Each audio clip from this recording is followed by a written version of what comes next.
Hello, you wonderful people, and welcome to another episode of Not Too Comic Book. This being a show where I talk about TV shows that are adaptations of comic books. For today's episode, I'm going to talk about Dealing with Mikadono's Sisters is a Breeze, Season 1, Episode 11. Great episode. A lot of really interesting things went down in this episode, so let's break it down. So, first and foremost, we open with the episode. It's been a week since last episode, and Miwa sadly loses her second match against Sakura. One more loss, and she loses her title, and it goes to Sakura.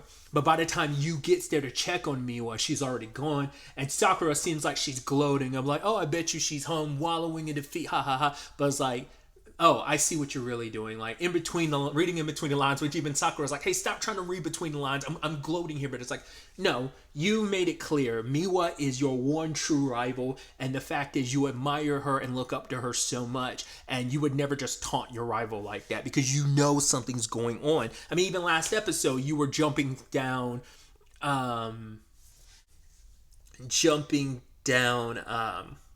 Yu's throat because you thought like he might have been the reason why Miwa was off her game. But it's like, yeah, you care about her and you think maybe she went home, maybe she's, so it's like, yeah, thank you. And it's like, you don't have to worry about it. Like, don't count Miwa out yet. And obviously, like, a lot of what he said was kind of getting to Sakura because he's like, oh, I kind of see through it. I see you being like the very considerate person that you are. And she's like, well, I don't need you to tell me. Like, I know, like, this isn't Miwa playing at her best. I know what she's capable of. But it's like her getting flustered because you caught her completely off guard. So by the time he comes back to the house, Miwa was there, but she left again. And her sisters try to cheer her on, but she says the line of, like, you two shut up or be quiet because I'm not like you two. And they brought up something I thought was really interesting that I'd never considered, or at least I'd never seen things from this perspective. They were like, two amateurs like us shouldn't talk. I was like, that's interesting. Because despite Kazuki and Nico being at the top of like their field, all three of them excel in their field, but at the same time, Kazuki and Miwa are still at a lower like level. They're not like professionals. It's not like she's working at a professional level on like how what she's trying to do, but she hasn't actually reached a proper professional level in Kazuki's case or even in Nico's case. Miwa is the only one that is a professional shogi player. She's in the pros. So it is that thing of like I said, I never really considered that until now. I was like, oh, that's interesting. Like, they are still in the amateur leagues. Despite them excelling at it, they are still like, they are excelling at the amateur level. They haven't really entered the professional pro scene yet of their respective fields, unlike her, because not only is she like in the pro scene of the female shogi players, she's at the point of breaking into the male pro leagues as well. So, but obviously Yu's concerned about her, and he rushes off. I wonder how did he know to go there? We never actually got an answer to how he knew, like, why he specifically went to like that. It's kind of almost like a cat cafe or sorts. And I'm like, why was that your first thought? Like, why? I guess he knows enough about her to know. Because he's like, oh, I didn't expect you to find you like this. And she's like, what did you expect? And it was her like underneath her bridge crying. In some levels, in some animes, that would be the case. But she's here cuddling up the cats. It's her escape when she's feeling down or upset by stuff. Coming and cuddling with cats is her escape. Because they can't have cats at home because... pets in general, because it might have just been cats specifically, but Kazuki is allergic, but also their household being in the state that it was pre you getting there, like they didn't keep the house very clean, was not the best environment for a pet. But Yu ends up trying to cheer her up of like, yeah, you're not out of this, you can do this, I know how hard you work. And then like we get a really interesting thing that, because I was so curious, I'm like, what is Miwa's hang up? And essentially it's a, you can almost look at it as a form of imposter syndrome. And I would have never guessed that's where her storyline comes from. Because she says like, right, shogi players, especially the pros, they dedicate themselves to practicing day in and day out. And Yu's like, well, yeah, I see you do that all the time. But she's like, no, I'm different. I only do it for accomplishments. From a young age, she's like, I could have picked any game to like do it, but I gravitated towards shogi because I excelled at it, and it made my dad proud of me. It made my sisters proud of me. I felt like I stood on the same ledge as my sisters. Like, oh, we're kind of all equal, and they're proud of me, and dad's proud of me, and she kept it up, you know. And she feels like the only like she feels like she doesn't deserve to be where she is to some extent because she doesn't stack up to other pro players. Pro players put their everything in, they blood, sweat, and tears, you know. But then, like, as time is going on, and especially at a younger age, she'd ask her sisters, like, why do you guys, you know, train so hard? Because, like, she does too, but it's more so just about because she doesn't want to ever lose. She wants to keep her winning streak. And they say, like, oh, basically it came down to them loving what they did. And Miwa doesn't have that relationship with Shogi. Her relationship is, I picked it because it's the thing that makes everyone proud of me. And I want people's recognition and love and admiration.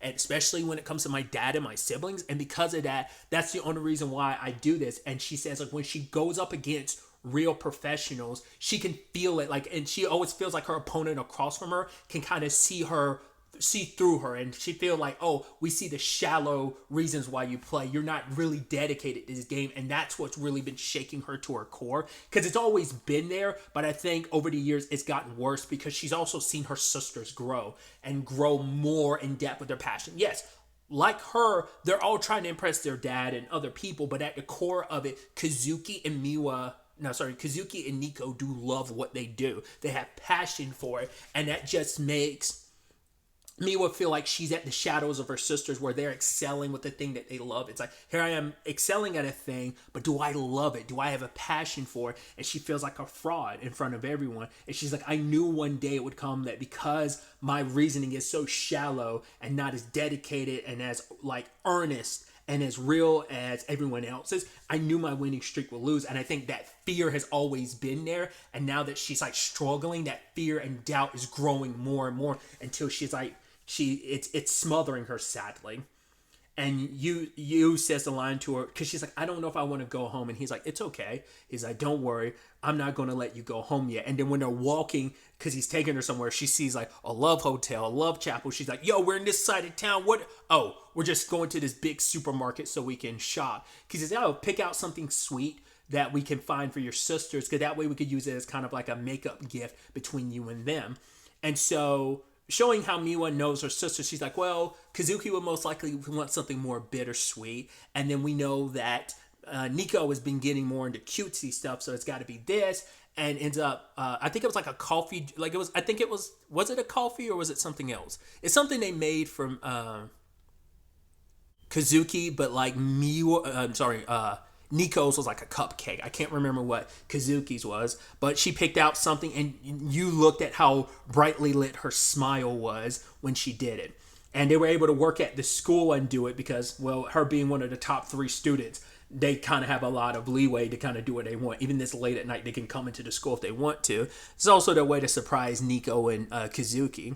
And so they start working on everything, and Miwa, starts asking, like, how did you get so good at cooking? Because she's like, your cooking tastes very average, but it's still, like, pretty good all around. And it's like, are you a failure with, like, some hidden talent? He's like, no. It's just I dedicated myself to it. Because he's like, as a failure, as I failed at everything as a kid. But he's like, one time I decided to try out cooking. And when I did, one day my mom came home from work and she was pretty tired. She tried out my food and thought it was good. And so from there, I saw a bright smile on my mom's face. Because he reiterates, like, him and his mom, because he felt so inferior to his, like, top class actress mom. She's so great. She shines so brightly. And I'm kind of like the dull star of a son that can't compare. And it created insecurities. And that insecurity led to him keeping their distance, as we know.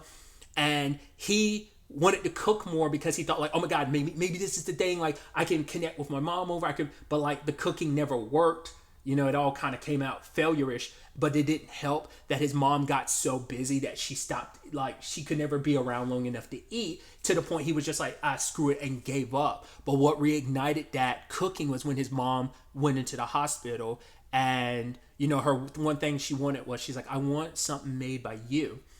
And so he learned from the doctors what his mom couldn't have. And now you're like, and that adds to why he's very good at what he's doing. He still had to do his research, obviously, but he he was already predisposed of cooking for someone with a very specific diet of he got to look out for stuff she might be allergic to, look out for like keeping her sodium intake low. It's stuff like that where he's already predisposed to be dealing with like a very specific diet. He just took that and applied it to the trio of sisters. And when he cooked something working tirelessly and effortlessly, not effortlessly, but like putting a lot of effort in it, rather, the complete opposite, sorry. His mom was like, this is really good. He saw that smile again. And so to be able to do that for someone you care about, it's like, and that's why he talks about with Miwa, where it's like he recognized like the smile on her face about how dedicated she is to like her sisters. It's like he's like trying to tell her that it's okay that you're sometimes people wanting to better themselves, it doesn't have to necessarily be about bettering, like it doesn't have to be about like, oh, I'm trying to be the best, or I want to be at the top or whatever, or I'm bettering myself. It could simply be from the purpose of you want to have someone you love and care about tell you how proud of you they are. And he's like, there's nothing wrong with that, because he had that situation, and it's like, you want your dad and your siblings to like smile and say how proud they are of you. That's not a bad thing. He's like, if anything, like that's a very good reason to try your best at that's good as any reason to try your best at anything. And I think that was what Miwa needed to know. Like also that it's not wrong to feel the way she does, and that being her motivation, because your motivation is just as sincere as anyone else's motivations. It doesn't make it more, it doesn't make it less. It puts it on the same playing field. And I just thought that was kind of a beautiful takeaway. And ultimately, Miwa ends up putting the final touches on the desserts, and they come out great. Even to the point, Miwa, is thinking about all the people she loves that she wants to make proud, and you pops in her mind. She's like, no, why did you pop up in my G's? And then she makes a final dessert while you is asleep, and it's like a little hymn, which I think is so beautiful, because if you look at the end of the episode, like I hadn't really paid attention to her ending in particular, but whole bunch of cats, because we see that. I mean, to be fair, she's got a very Nico, like a cat, like a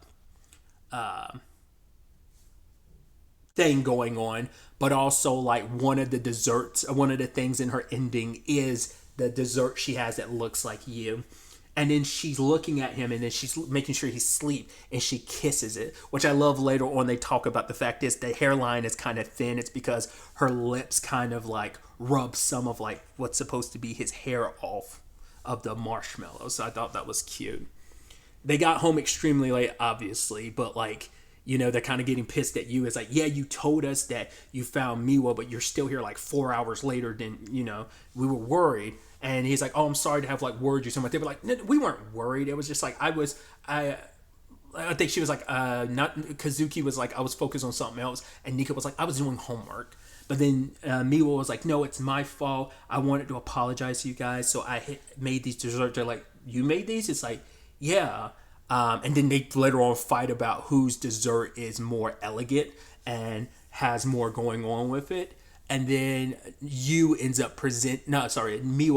up presenting hers to you, and it's like, oh my god, it looks just like me. But then they noticed the hair thing, and she got embarrassed because the hair smudged the way it is because of her kiss, and that just kind of like, shut up and just eat it already. And so at the end of it all, we end with like, it's the day of the next match, so we won't see the end result of this until next episode, the season finale. So it's going to be interesting to see how this plays out. I think if Miwa can get this victory, I think it might be a slam dunk that she'll get the next two. Maybe not. We'll see. It's going to be interesting to see, because this could easily go into a situation of she ends up losing, but that's okay. Or it could be a thing, she wins this, but still manages to lose the next two. Or maybe it's like, I win this one, and then we like hard cut to over the next few weeks where she ends up winning the next two and keeping her title.